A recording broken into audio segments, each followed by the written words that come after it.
자, 미국 교육 이야기 에피소드 11번째 시간이 되겠습니다. 교육 컨설팅 전문가 김영균 선생님과 함께합니다. 안녕하십니까? 네, 안녕하세요. 김영균입니다. 지난주에 저희가 그 대학 원서 작성에 대해서 말씀을 드리면서 저도 꼬마하고 원서 얘기를 잠깐 한 기회가 있었습니다. 아, 네. 네. 근데 처음부터 끝까지 그 자기랑 좀 같이 가달라는 그런 부탁을 하더라고요. 네. 오히려 이 친구는. 네. 럭키하시네요. 그런데 꼬마가 그런 걸 한데 옆에서 같이 해달라고 해서 해주는 게 그게 과연 바람직한 건지는 한번 여쭤보고 싶어서 드리는 말씀이에요.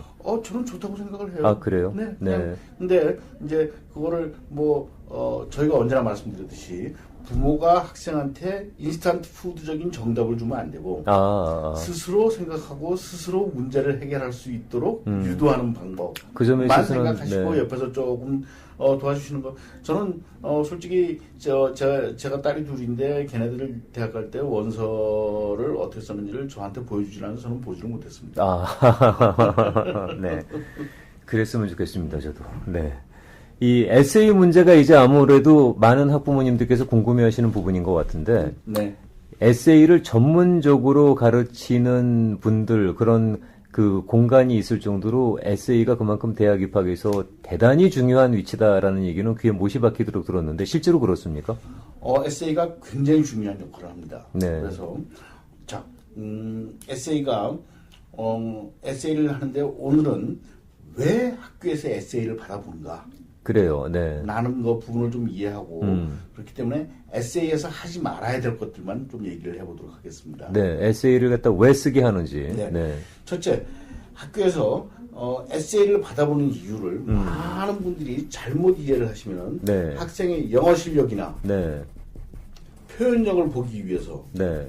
그리고 작문 실력을 보기 위해서 에세이를 받아보는 것처럼 생각하시는데 절대 아닙니다.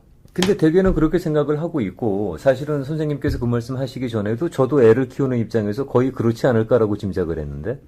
전혀 그렇지 않습니다. 그러면 그 친구들이 에세이를 요구하는 이유는? 모든 애들이 영문과를 지원하는 게 아니잖아요. 그렇죠. 네? 네. 그러니까 영어 실력이나 작문 실력 보려고 하는 게 아니라 이건 학생이 누구인지를 알기 위한 겁니다. 자기소개서 같은 게 되나요, 그러면? 그러니까 저는 학생들한테 이런 얘기를 합니다. 학생들이 원서를 낼 때 원산에 보면 여러 가지 요소들이 있습니다. 네. 여러 가지 요소들, 나의 성적과 뭐 여러 가지들을 쭉 해서 하면은 저는 이런 표현을 씁니다. 한 대여섯 군데에서 빔을 레이저 빔을 쌓아 올리면은 네. 가운데에 이 홀로그램 이미지가 뜹니다. 그렇죠.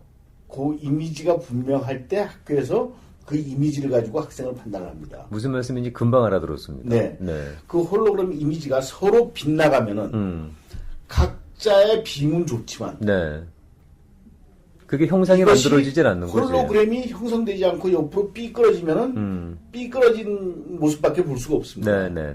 그렇기 때문에 전체의 흐름이 하나로 쫙 흘러줘야 됩니다. 네. 그리고 그 마지막 활용 점정이 에세이입니다.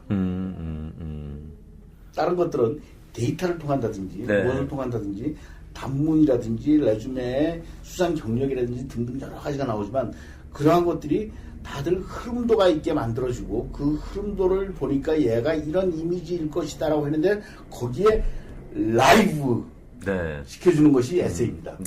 네.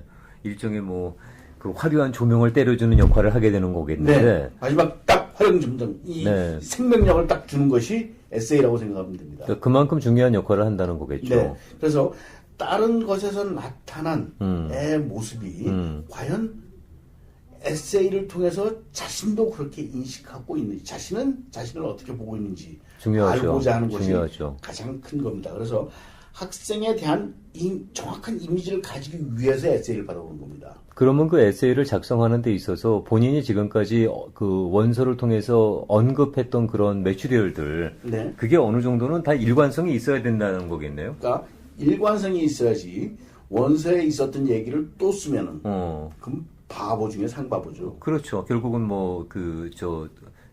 되새김질밖에 하는 거 아니니까. 네. 네. 그러니까 과연 여태까지 이것을 통해서 다른 원서를 통해서 나타났던 나의 이미지에 그것이 얼라이브함을 네. 보여줄 수 있는 것이 네. 에세이입니다. 그냥 뭐 작문 실력이 어떤지, 단어 실력이 어떤지, 문법 실력이 어떤지, 뭐 그런 것들을 보는 것이 아니고, 네. 결국은 이제 아까 말씀하신 전체 이미지를 갖다가 에세이를 통해서 확인한다는 건데, 네. 내용도 내용이겠습니다만은 재료를 갖다 놓는 데 있어서 좀 전략적인 차원이 좀 있어야 되겠습니다. 저는 그냥, 학생들이 에세이를 잘 썼는데 에세이를 다 썼는데 누가 이걸 좀 점검해 줄 사람이 없나요라고 물어보는 거는 저는 옳지 않다고 생각하는 사람입니다. 이유는요? 내가 어떤 주제로 에세이를 써야 할지 고민할 때는 도와줄 수 있습니다. 쓴 다음에 그걸 리뷰하는 건 본인도 할 수 있고 그건 굉장히 기계적인 일입니다. 네. 하지만 더욱더 중요한 것은 과연 어떤 서브젝트를 가지고 나를 그렇죠. 어떤 서브젝트가 어떤 내용으로 나를 표현할 것인지를 생각하는 것이 훨씬 더 어렵고 중요한 일입니다. 그러면 에세이를 쓰기 전에 적어도 그거를 쓸 수 있는 기본 재료들은 다 어느 정도 형성이 되어 있어야 되는 거네요. 그렇죠. 네. 형성이 없이 그냥 장문 실력으로 그렇게 되면 에세이를 쓰면은 에세이가 아니라 소설이 되는 거니까. 소설, 남의 얘기, 엉뚱한 얘기, 아무것도 아닌 그러니까 제가 가장 싫어하는 주어는 없이 부사와 네. 명사와 동사는 없이 네. 부사와 형용사만 있는 화려한 문장인 거죠. 형용사만 난무하는. 네. 그렇군요. 네.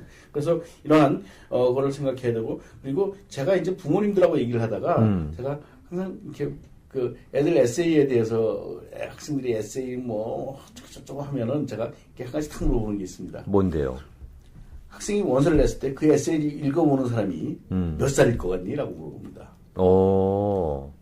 몇 살이 나이가 많아요, 그 사람들이? 보통 많은 분들이 머리 허연 노교수가 앉아가지고 네. 에세이를 읽고 생각하는데 네. 실제로 20대 후반에서 30대 초반이 전체의 90%입니다. 그래요. 네. 그냥 대학원 다니는 조교들이라고 생각하면 대충 맞습니다.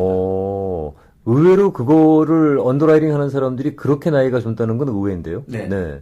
그렇기 때문에 거기다 대고 머리 허연 노교수들이 좋아할 것 같은 아주 현학적인 단어들이나 네네. 아주 문학적인 표현 같은 거 쓰면은 네. 집어 던지고 싶습니다. 그렇겠죠. 자기들이 쓰는 언어가 아닐 테니까. 네. 네. 그 사람들이 원서를 마구 프로세스 해야 될 점. 네. 그 철에 네. 과연 하루에 몇 시간을 읽느냐? 하루에 20시간씩 읽어야 될 정도로 일이 밀립니다. 이야. 거기에 무지하게 사전 끝말이에 제일 나오지도 않는 이상한 단어 썼다? 집어 던지고 싶을 겁니다. 그렇죠. 뭐 그 심정은 충분히 우리가 짐작할 수 있어요. 네. 네.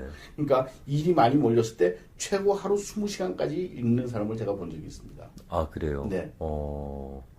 그렇게 이제 그 말씀은 내 에세이만 보는 게 아니라 다른 에세이도 함께 비교하면서 보게 된다는 거 아니겠어요? 자동적으로. 지속적으로 읽고 있죠. 그렇죠. 네. 그랬을 때 이제 어떤 그 성격이 제대로 부여가 되지 않으면은 아까 그 쓰레기라고 표현하신 게 왜 그렇게 그 사람들이 생각을 하게 되는지 미로 짐작이 되네요. 네, 그러니까 예를 들어서 그런 거죠. 그러니까 내가 우리 학교 미식 축구를 하는데 포드 쿼터에 우리가 3점을 지고 있는데 마지막 3초를 남겨놓고 하는 패스를 내가 받아서 그거를 우리 팀이 이겼다. 생애 최고의 어치브먼트다. 네. 집어던져서 내가 오늘만 이거 20개째 읽는다고 집어던집니다. 그럼 그런 히스토리를 갖다 어떻게 소개를 해야 되는 거예요? 그러면 네? 아니 그러면 이게 에세이를 쓰면서 네. 우리가 특별히 주의해야 되는 네. 이게 don't do it 하지 말아야 될 어떤 사항들이 자, 있으면 오늘 Don't Do It의 첫 번째 네. 멋있는 문장과 어려운 단어를 절대 쓰지 마라. 절대 멋있는 문장과 어려운 단어 단어를 쓰지 마라. 쓰려고 노력하지 마라. 네. 저절로 그게 내 몸에 배서 나오면 괜찮은데 내게 되지 않은 멋있는 문장과 어려운 단어를 잘못 쓰다 보면은 네. 박자만 안 맞고 괜히 보기만 귀찮다. 그리고 한 가지 룰 오브 덤은 이제 컨플릭트가 있는 서브젝트는 피해야 됩니다. 그렇죠. 논쟁의 소지가 있는 네, 것들은. 종교, 정치, 인종, 동성애 등등에 대한 네. 자기 의견을 강하게 피력하는 것은 피해야 됩니다. 그렇겠죠. 읽는 사람이 누구일지 모릅니다. 상대방이 나의 생각과 반대편에 있는 사람일 수도 있으니까. 네. 그렇기 때문에 그런 서브젝트는 피해야 되고 이건 굉장히 쉬운 부분이고요. 네. 그리고 이제 한국 학생들한테서 많이 나타나는 우리가 제일 굉장히 실수 많이 하는 특이한 일이 있습니다. 뭔데요? 에세이를 쓰는데 자기 얘기를 쓰지 않고 자기 엄마, 자기 엄마 아버지, 엄마 얘기, 아버지 얘기, 할아버지 얘기 한 번에 얘기 쓰는 애들이 있습니다. 패밀리 얘기를 쓰는구나. 네. 네. 우리 아버지가 미국에 와가지고 처음 와가지고 이민 와가지고 나를 미국에서 교육시키려고 얼마나 고생을 했고 뭐 이런 밤잠 얘기 못 있습니다. 자고. 네. 그럼 학교에서 한마디로 얘기를 하죠. 니네 아버지가 우리 학교 오니 네가 너를 알고 싶은데 너는 왜 아버지 얘기만 하니? 네. 남의 얘기 쓰는 애들 너무나 많습니다. 그게 그럴 수 있겠다. 근데 네. 그게 한국 학생들이 참 많이 범하는 오류 중에 하나예요, 그게? 그건 제가 대학 포인트에서 일을 할 때는 한 번도 못 봤습니다. 그런데요. 코리안 커뮤니티에 들어오고 제가 굉장히 자주 만납니다. 와. 그 가족 연대에 대한 어떤 그 감정이 다른 커뮤니티보다 좀 유별나서 그런가? 네. 학교에서 알고 싶은 건 너는 누구니를 물어봤더니 그렇지. 우리 아버지는 이런 사람이야라고 얘기를 하면은 그렇죠. 얘는 뭐야? 네, 물어보려고 하는 의도하고는 전혀 이상한 데로 가는 거니까. 네, 굉장히 황당무계합니다. 그러니까 아빠 엄마 얘기하고 있으면 네. 많은 애들이 아빠 엄마 아니면 할아버지 할머니 얘기하는 애들이 굉장히 많습니다. 아, 이 우리 커뮤니티만의 그 특별한 저 실수라고 말씀을 해주시는데 그 점은 아마 우리 들으시는 특히 학부형 여러분들께서 좀 염두에 두셔야 되겠습니다. 네. 네. 이거 그러니까 적어도 그 짓은 안 하도록 그 짓은 안 하도록 네. 꼭 미리 말씀해 주셔야 됩니다. 학생 본인에 대한 얘기에 네. 집중해야 된다는. 네. 학교에서 원하는 게 너는 누구니라고 물어보고 그렇죠. 그랬더니 우리 할아버지는 너무나 훌륭하신 분이셔라고 그러는 네, 거죠. 뭐 독립투사부터 시작해서 이렇게 내려오시면 모르죠. 너 운전 잘하니? 그러니까 우리 아버지가 우병우예요. 그래가지고 운전을 할 수 있을지 몰라도 코너링이 좋아서. 네. 네. 그렇지만 이제 미국 대학교에서 이 남의 얘기 쓰는 건 제일 바보입니다. 그렇죠. 특히 그게 가족 얘기라고 하더라도 조심해야 되는 부분이겠죠. 네. 네. 그리고 이제 다른 곳에서 이미 했던 얘기를 또 하는 애들이 있습니다. 그건 무슨 말씀이세요? 원산에서 그러니까 자기의 수상 경력을 적어놨어요. 그러는데 수상 경력에 벌써 레주메 수상 경력에 벌써 한 줄로 모든 게 나타나 있는 얘기를 네네. 굉장히 자세하게 자기가 그걸 어떻게 해서 했는지를 다시 이 500단어로 써가지고 설명을 하면은 얘는 참 한 단어로 쓴 걸 500단어로 왜 또 풀어 쓰지? 내 소리밖에 안 듣습니다. 근데 그건 상당히 빠지기 쉬운 함정일 것 같은데요. 굉장히 빠지기 쉬운 함정입니다. 왜냐하면 본인이 쇼잉할 수 있는 네. 자기가 어떤 일을 했는지를 보여줄 수 있는 네. 그런 반찬거리이기 때문에. 그건 벌써 수상 경력에 들어가 있거든요. 근데 그거 상당히 그냥 지나치기에는 참 아깝다라는 생각 많이 할 것 같은데. 그렇죠. 네. 근데 그 과정에서 있었던 다른 내용이 없이 그것을 어치브한 것만 다시 쓰는 경우가 굉장히 많습니다. 네. 한 줄이면 끝날 걸 500단어로 다시 설명하는 거예요. 거기에 대한 그 특별한 스토리가 있거나 배경이 있거나 네. 그게 아니고. 네. 네. 그래서 다른 곳에서 했던 얘기. 이미 언급되어 있는 사실을 네. 다시 만연치로 풀어내는 건 그거 조심해야 되겠다는 거죠. 굉장히 바보 같은 짓입니다. 많은 학생이 빠지는 함정입니다. 그렇겠네요. 그거는 제가 봐도 왜 그게 문제가 되지 그러는데 그게 이미 저쪽 입장에서는 이미 거론된 사실인데 이거를 그냥 되새김질 한다고밖에 생각을 안 하는 거겠죠.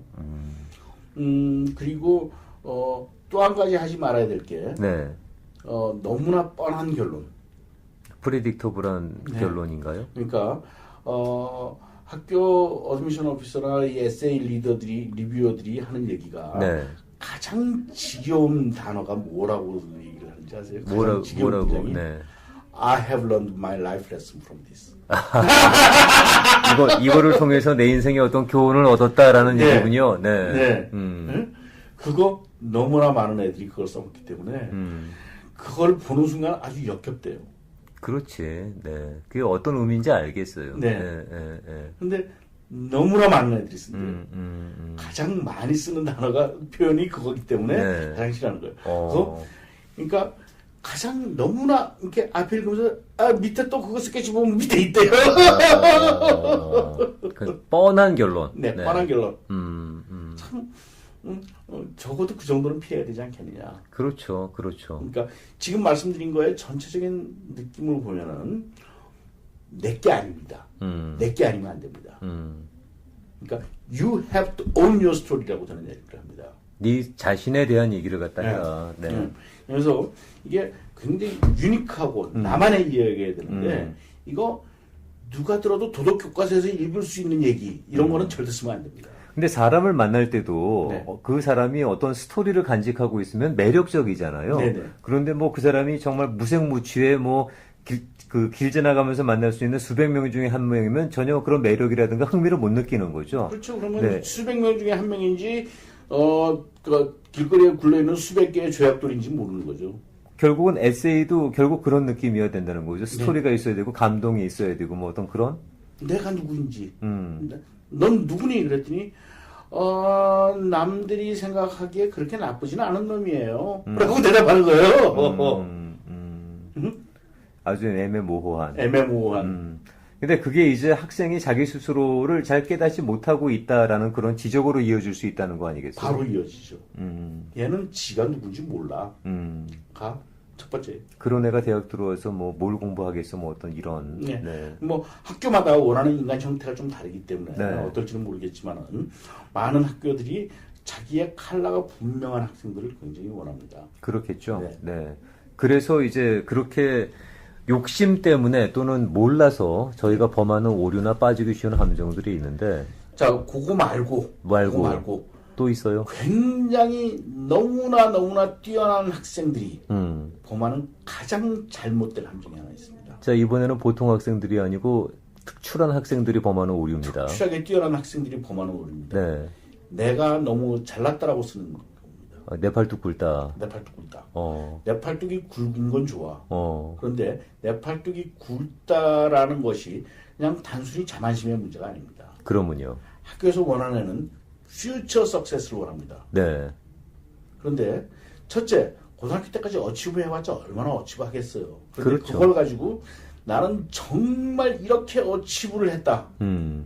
라고 하면은 얘는 앞으로 얼마나 많은 것이 있는데 거기에 대해서 다시 배우고 더 열심히 할 준비가 안 된 애로 보이고요. 그리고 만약에 정말로 고등학교 노벨상을 받았다. 네. 학교에서 보기 싫어요, 솔직히. 왜? 자, 학교에서 원하는 애는 어떤 애라 그랬죠? 우리 학교 돈 될 애라 그랬죠? 그렇죠. 네. 네? 로열티가 있고. 예, 돈이 되려면 두 가지 목적이, 두 가지가 달성이 돼야 됩니다. 학생이 첫째 성공을 해야 됩니다. 그렇죠. 그래야 뭐, 그, 리턴을 하지. 네, 도네이션을 하죠. 네. 근데 둘째, 학생이 성공을 하되 내가 그 학교에 도움을 받아서 성공을 했다고 생각을 해야지 도네이션을 합니다. 그러니까 약간의 어떤 채무의식을 느끼게 해야 된다는 거죠. 네. 그런데 난 원래 잘났어 하는 놈은 뽑아놔봤자 학교에 고마운 줄은 모릅니다. 지가 잘나서 됐다고 생각하니까. 네. 나는 원래 잘난 놈이었는데 그냥 니네 학교에서 한 4년 쉬었다가 그 다음에 다시 잘 됐어. 내가 네 학교를 다녀준 걸 너희들이 오히려 고마워해야 되는 거 아니야? 뭐 어떤 이런 분위기? 뭐 네. 그런 에리투드면은 학교에서 뽑을 이유가 없죠. 그렇겠죠. 뽑아놔봤자 이놈이 돈이 안 될 거니까. 그렇지. 예. 그러니까 내가 너무 잘났다라는 식의 표현이 나타나는 것은 에세이에서 가장 금물입니다. 솔직히 가장 뛰어난 그룹의 학생들이 범하는 가장 큰 실수입니다. 근데 이제 아무래도 남들하고 조금 다른 차별, 그 다음에 경쟁력, 이런 것들을 보여주려다 보니까 그 욕심이 지나치면은 그리로 갈 수 있을 확률이 상당히 높을 것 같아요. 그런 일을 저지르는 아주 뛰어난 학생들을 제가 봅니다. 참 이게 너무 오버해도 안 되고 그렇다고 또 너무 무색무취해도 안 되고 네. 이게 나름대로 디렉션이 좀 분명해야만 거기에 저희가 플레임을 맞출 수 있을 것 같은데요. 자, 에세이의 기본 흐름을 보면요. 네. 에세이 기본 흐름은 내가 누구인지를 밝혀야 됩니다. 그렇죠. 자, 미국에서 K-12 교육의 특징은 네. How to fit in the system을 가르칩니다. 어떻게 그 안에 시스템 안으로 탁 들어가야 됩니다. 네. 시스템 밖으로 튀어나오면 망치를 따라가지고 도로 박아놓을 수 있습니다. 그게 K-12 교육의 특징입니다. 네. 대학을 어플할 때는 내가 스탠드아웃을 해야 됩니다. 네. 고등학교 때까지 배워보지 못한 일을 해야 됩니다. 네. 에세이를 통해서 나를 나타내야 됩니다. 그렇죠. 그래서 에세이가 어려운 겁니다. 처음 경험해 보는 뭐 그 자기 표현이 될 수가 있겠군요. 네. 네. 자, 오늘 저희가 그 에세이에 대해서 소개를 해드리면서 흔히 빠지기 쉬운 함정들, 그리고 심지어는 똑똑한 학생들이 범할 수 있는 오류에 대해서 말씀드렸습니다. 주로 이제 don't do it 리스트가 되겠죠. 하지 말아야 될 리스트를 소개를 해드렸는데, 그렇다면 다음 주에는 어떻게 그러면 에세이를 써야 되는 게느냐? 예, 어떻게 하는 것이 그러면은 소위 그 대학 입학에 유리한, 그리고 그쪽 관계자들이 원하는 에세이 형태인지, 그걸 좀 알아보도록 하겠습니다. 아주 쉽게 한번 말씀드려보겠습니다. 기대해 주시기 바랍니다. 교육 컨설팅 전문가 김용균 선생님과 함께했습니다. 고맙습니다. 네, 감사합니다.